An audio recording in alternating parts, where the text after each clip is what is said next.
form the all-devouring narwhal changed into? How come he knows that, too? Really? So, you're telling Paimon that giant whale and this guy can both turn into the fowl? How does that work? It's a subconscious instinct. Any intelligent being who longs for his level of strength is bound to mimic his appearance. It's a natural response after encountering someone as powerful as Master. To them, he represents ultimate power. We know the person before us has encountered Master, and we know he stole a portion of my power. So it's not surprising that he would assume this form. Okay. Oh, the closer Paimon looks, the more intimidating it gets. Nervalette isn't here this time, so it's up to us. He won't have the nerve to steal again after we're done with him. Let's teach this guy a lesson!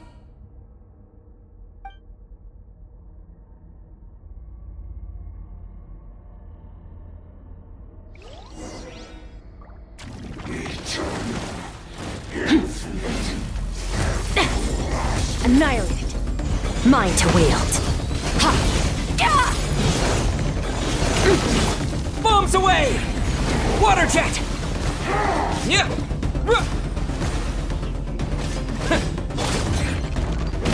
Surge! Ha! Ha!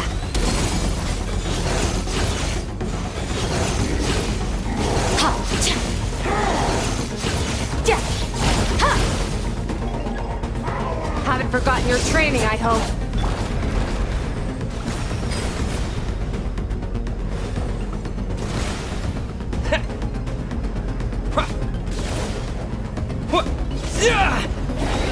Water jet! Annihilate!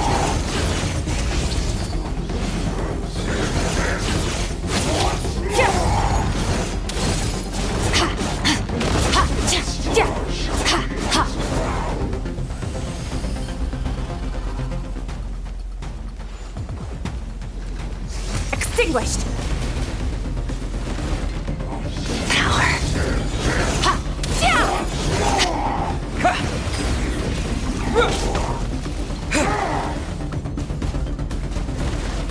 Water jet!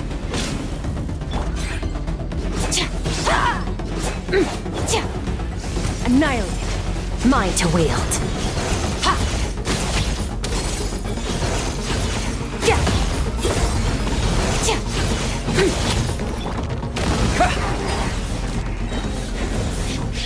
Beyond this world. Yeah!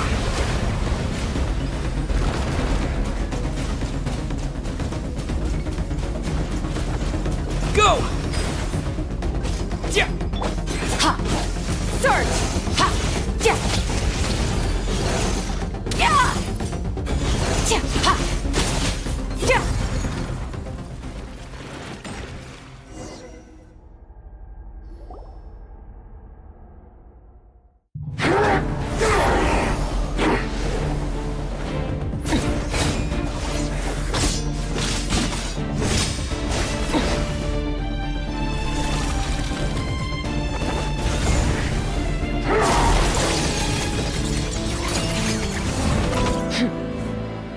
Haven't had enough of my power.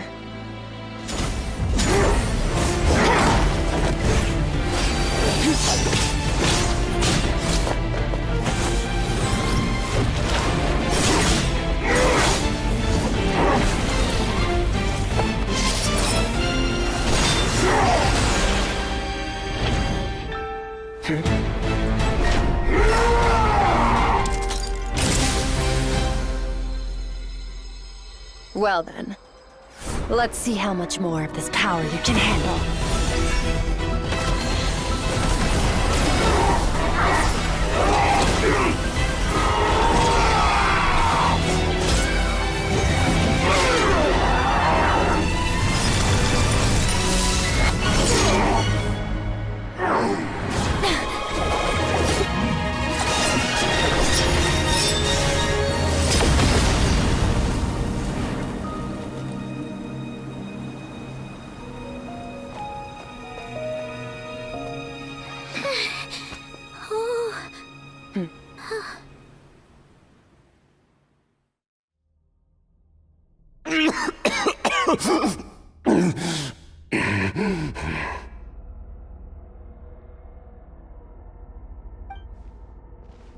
Well, have you come to your senses?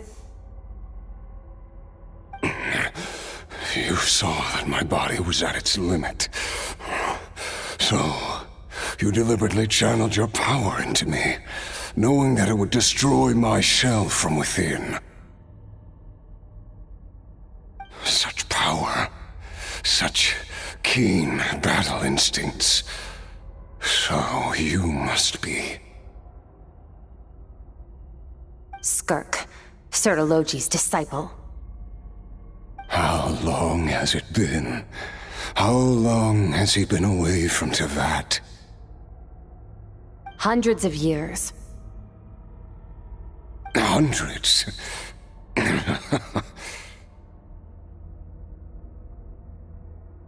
Sorry, it's a lot to take in.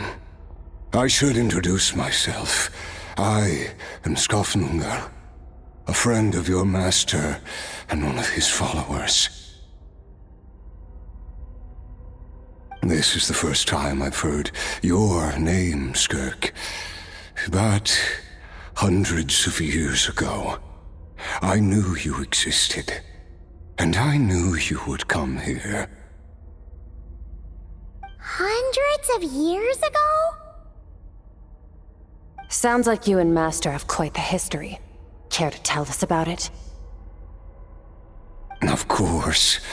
Might as well take advantage of a clear head while I can. The story starts a long, long time ago. I was born into a noble family in Conria.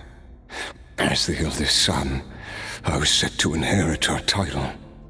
But I contracted an incurable illness as a child, and everyone gave up on me.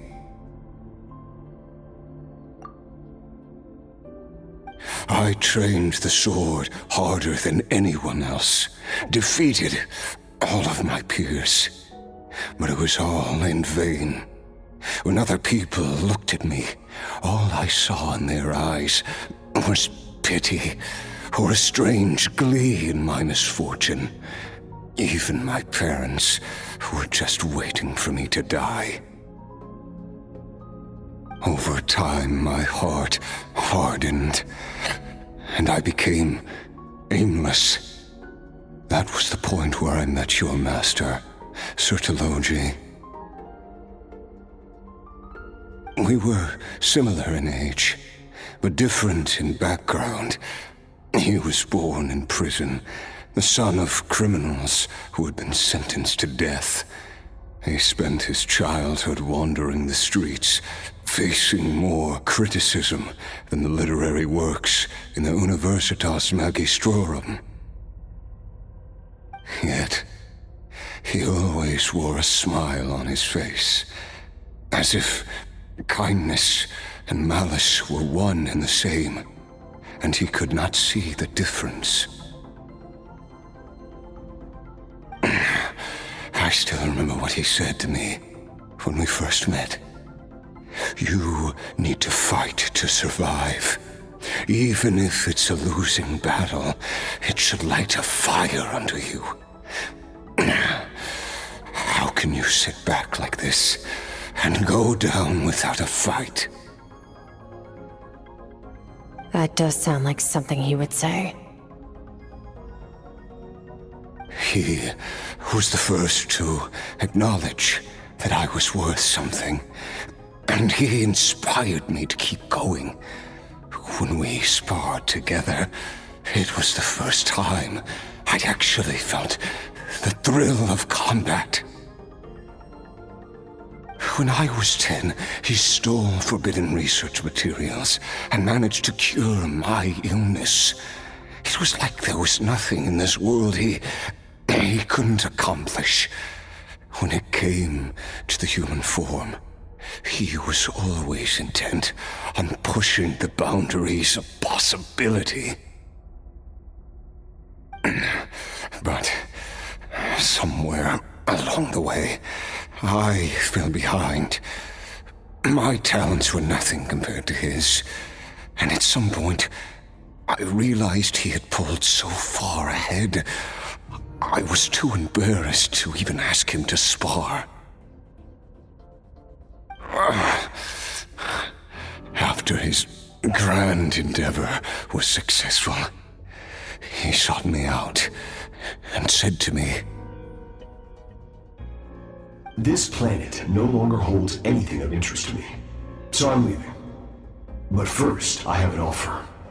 I can use a power I have just refined to break the curse of immortality for you. Your death was once what we worked so hard to prevent, but the immortality you now face is a different kind of pain altogether." I'll pass. Immortality doesn't sound so bad to me. Since I can't die, it means I have an infinite amount of time to get stronger. Maybe I'll finally catch up to you one day, and we can spar like we used to. Are you sure? I cannot say when I will return. Your body, or rather, your soul, might not be able to withstand this curse. All I can do is try. After all, a wise man once told me, people need to fight for their own survival. Wise indeed. Nevertheless, if you grow weary of the pain of immortality, and wish to experience a good sparring match before you wither away, seek out my disciple. Disciple? Never thought I'd hear that word coming from you. Nor I, but Betwixt said I was destined to find a disciple out there in the universe, and bring her to Tibet. You know as well as I, Betwixt's prophecies are never wrong.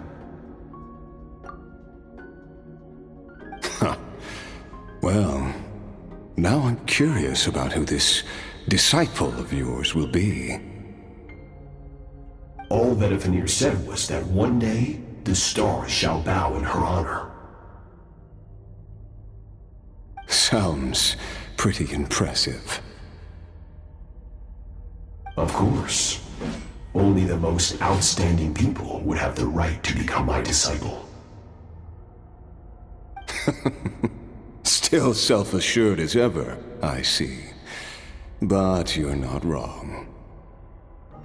I'll be leaving then. Oh, and if you are serious about getting stronger, I left you a little gift in the primordial sea. As I've said before, walk whatever path you want. Freedom means even the wicked get to make their own choices. Waiting for me in the primordial sea was the all-devouring narwhal, already beaten into submission by Sertologi. In its weakened state, I was able to cut off part of its flesh and sew it into my own heart. Your heart? That sounds like torture! How did you even survive that? Because, of course, I bear the curse of immortality. So, you used the curse to turn yourself into a vessel for power. Even with that whale's ability, devouring power like that is not something the human body can withstand. With your body and soul constantly at the breaking point, it was the curse of immortality that sustained you. But that is not the path to strength. You have to pour your heart into it, work for it, dream of it. Instead, you stole something that didn't belong to you, and it backfired. You're right. I should have known better, but I had already pushed myself to my limits, and he was still miles ahead of me. So I had to take a leap of faith. I miss your master. I miss the days when we were all together, troublemakers without a home. I don't regret the choice I made. But if you'll allow it, I do want to apologize. To both of you. After the beating we just gave you, I think we can call it even. You're an interesting one as well. Sertologi's disciple. That's a lot to live up to. It can't have been an easy experience. I know what he's like. He rules with an iron fist, using despair and fear to force you to catch up to him, all the while standing ever out of reach. We're like mountain climbers in the dark, never knowing how much higher we have to climb, or when we will see the sun again. True. But I made up my mind long ago. No matter how dark it gets, I will not give in to despair. I will overcome it. Besides, after hearing your story, I suspect what Master really wants is not a battle that demands his full strength, but rather a defeat without regrets. Oh? Since you're his friend, you must have some things in common. First time we came here, when you stabbed me through the fog and stole my power, I felt no emotion coming from that spike. But when you had to devote all your strength fighting me just now, I could feel joy and passion emanating from your blade. It was the joy of a researcher discovering the truth of the world, the joy of an artist uncovering a temple of wonders. Interesting. I'm certain I didn't express those emotions outright. Yet you were able to read them from my blade, like a glimpse into my inner world. You're right. That battle brought me an unbridled sense of joy, and my defeat brings me no regret whatsoever. Exactly. I think Master also craves a battle like that. One where his opponent forces him to use all his strength, unlock the extent of his potential, and transcend his own limits. A battle to end all battles. After which, all can come to an end, including, perhaps, his life. For that very reason, good and evil are meaningless to him. He has one purpose, one goal: to complete himself. It's one of the secrets to his strength. Perhaps you're right. Perhaps that is his goal. What a battle that would be. Oh, to witness such a... Are you okay? Too many different kinds of power are surging through my body. The curse of immortality allows it all to coexist, but it does not remove the pain. I won't be able to hold on to my sanity for much longer. What a shame. I would have loved to witness that battle. Sertologi once offered to free me from this curse. Now, I must ask that of you, Skirk. Can you release me from the pain? I can, but not through death, if that's what you were hoping for. It's not a suitable punishment for your crime. As an alternative, I can take your consciousness, along with all the power you've consumed, and smash it to pieces. The impurities will dissipate, and under the curse of immortality, Your mind and body will regenerate. When that process is complete, you will be back to who you were before, no longer tortured by powers you can't control. But it will be a time-consuming and painful process. The decision is yours to make. I accept. And who knows? Perhaps I'll wake up in time to witness your great battle with Sertologi.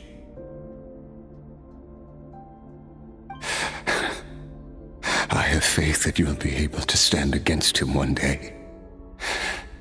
Though I know it'll be a long and arduous road. If we are climbers in the dark, it appears the dawn has finally broken for me. But your ascent continues.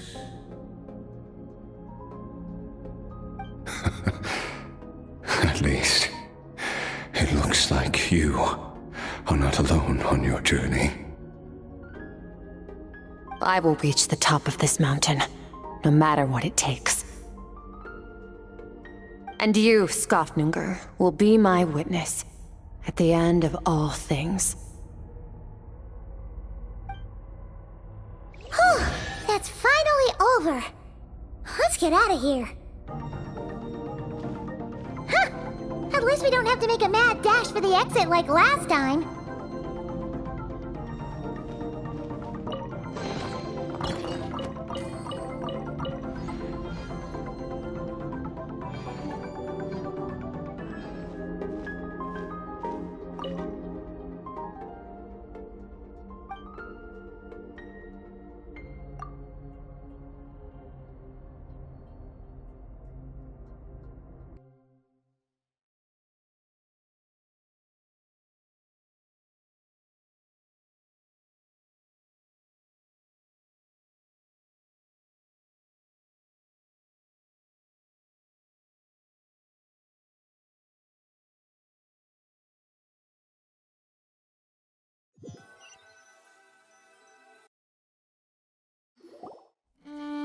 We did it!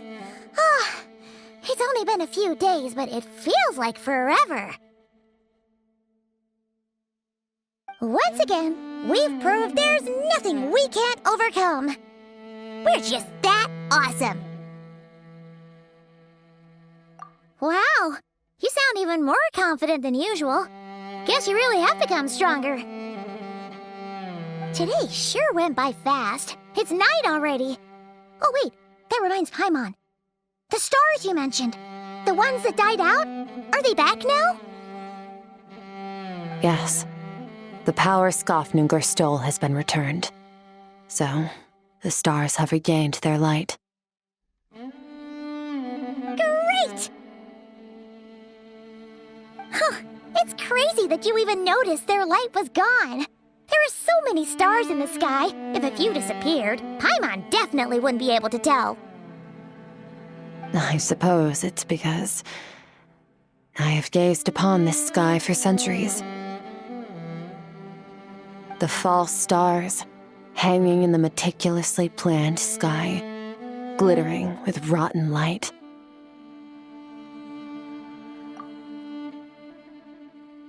It's not real. And yet, it is for that very reason that I can look upon it and enjoy the momentary peace it brings.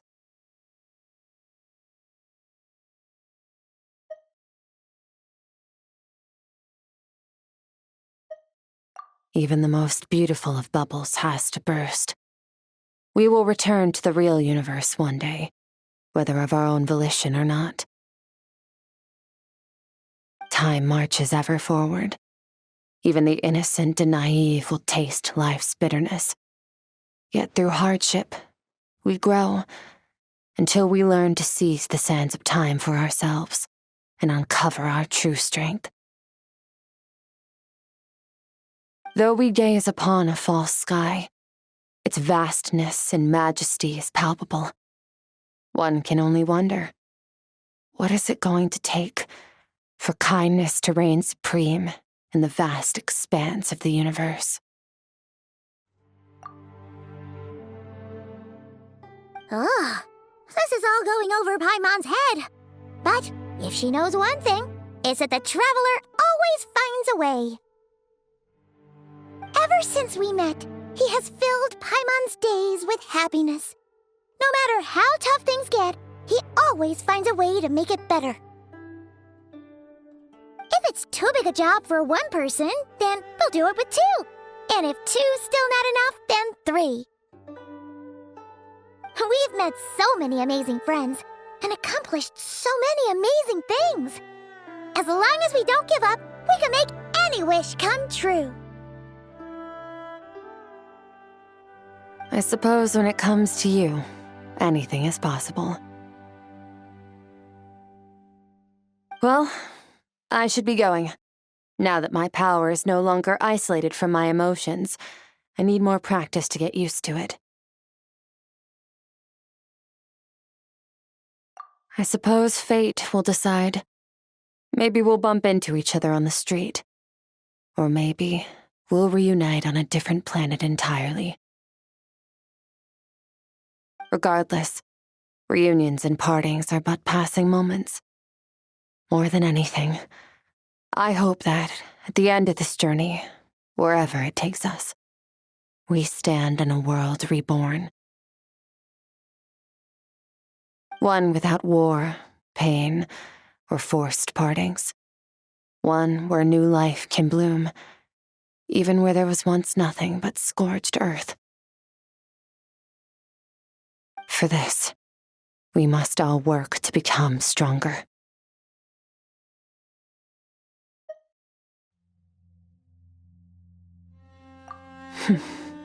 If that's what you want to call me, I won't object. Goodbye.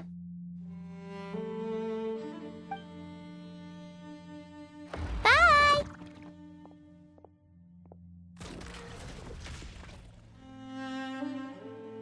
Is it just Paimon, or is she being nicer than before?